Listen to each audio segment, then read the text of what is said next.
چندین بروجون و فیستوالن گشتین سر سالا لونر یا چینی لامریکا و که سالا بوری هاتنه هلوشاندن. لی فیستوال تاخ چینی یا سان فرانسیسکو افساله دیا بردوام بید. We are cautiously optimistic. ام به هشیاری گشبینن با پیشکشکرنا فستیوالا که زندی و ام گله کیف خوشن که ام بونه که زندی بکن. لی اونو چه اگه خوش بره و بره کما سمایا شیر که سما اگه کف نشوپی خوشیه یا.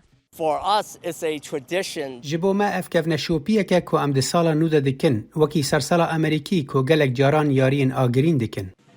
تیماویه که ده افسالا بجداری دویستواله داکن ده مسکل بربن و واکسین ورگردینه. اوه سالا پلنگه. سالا گادیا کوویده بجوره اومیکرون. تاخ چینیل سان فرانسیسکو مازندرین تاخ چینیش در وی آسیا. گل بره کمبونن خوین هر جار ین سر سالانی پاش بخن. ام لسر آخوینو مگوت ام پشتی 6 ماهان شاهیان بکن. جاران سر سالانی جبو کارساز و خارنگین تاخ چینی دمک پر قلبالغه لی افسالا و سانه بویش بر پندمیه. ما نزیکی نوت جسدی جبونه یان هلوشاندنه. جاران وی دمه ما گلک بونه هبون. لی خارنگه ده وکری مینید. پیش بینید که کده پتر داخازیل سرگهاندنا خارنه هبید دم خیزان لمال آهنگید گرید. هر وزا کشه آنبون و به زحمت گهاندن آلاوان کاریگری آخو هبویه. و زیان گهاندینه کارن که خیزان پریود بند که آلاوان خملاندن چینید فروشن. The shipping through شاندنا بریا کشتیان نوکه دمکی دریشتر پیده چد.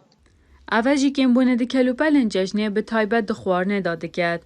لطاخ چینی لوس آنجلوس جی خلکی بر هفین خود گن.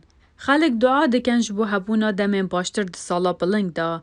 لما تا که پرزگه بر هفیان دکت جبو پشوازی کرنا سردانه ران.